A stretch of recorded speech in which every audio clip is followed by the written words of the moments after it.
4 million Canadians with vision loss of some sort. At this particular moment in time, there are 9 million diabetics or pre-diabetics in Canada alone. 3 million of those are type 1 diabetics. Sorry, I'm echoing here. 62% of all diabetics will have vision loss due to diabetic retinopathy. 91% of all type 1 diabetics, and that is the 3 million, will have vision loss, usually resulting in complete blindness due to diabetic retinopathy.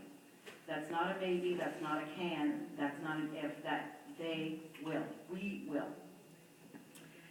The 3 major factors of vision loss are disease and heredity, environmental, and accidents. 75% of all vision loss can be avoided. Now, I know these stats all sound very funny, but it's going to tie in here very quickly. I am, of course, one of the 3 million blind people, or people with vision loss. Sorry, one of the 4 million. I'm one of the 3 million type 1 diabetics. And I'm one of the 75% that could have avoided it.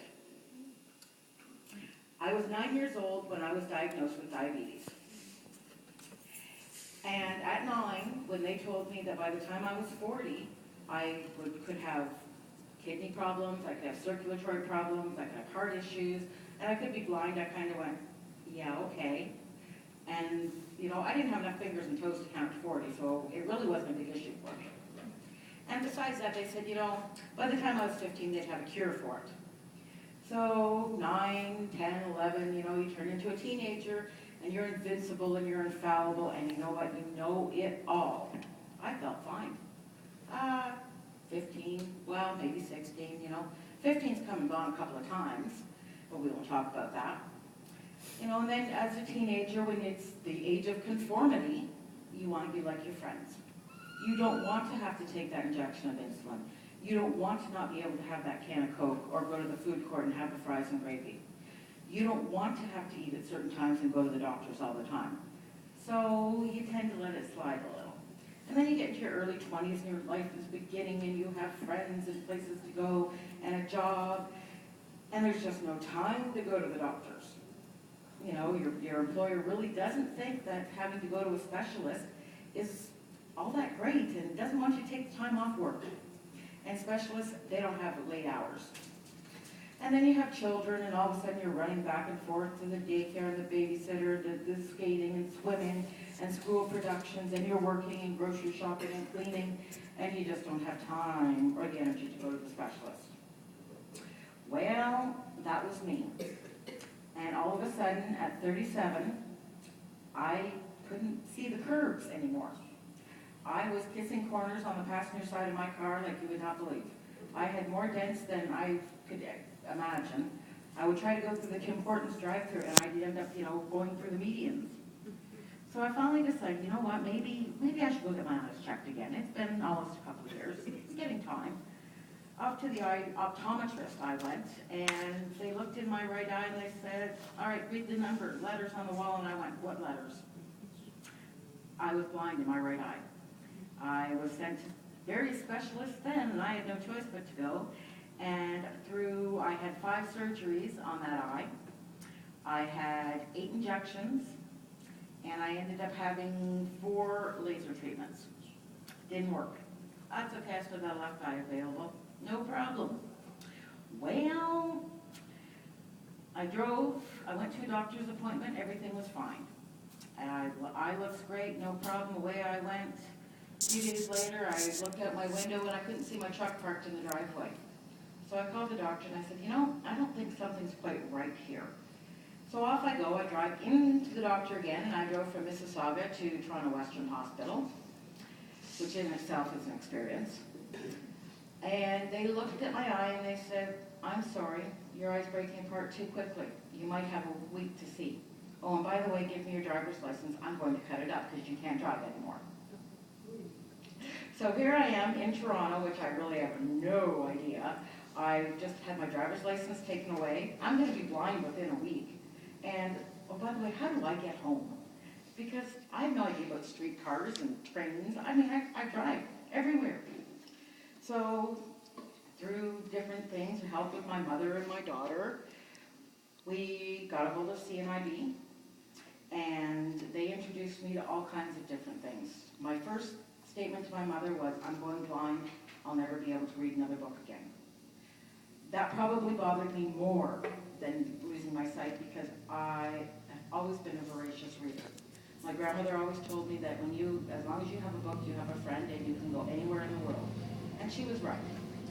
So, luckily, my new friends, with all of their technology that they have available at CNIB, introduced me to one of my new best friends, and he's here somewhere, but...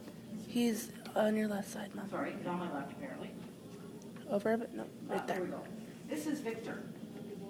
And Victor is my talking book reader. And I can go to my talking computer, and I can download the books, and I can load them on here, and I can strap Victor to my shirt, and away we go.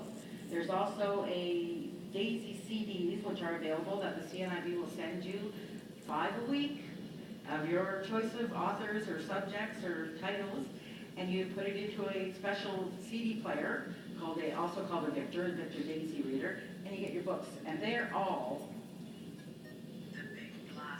read to you. It's just a matter of time.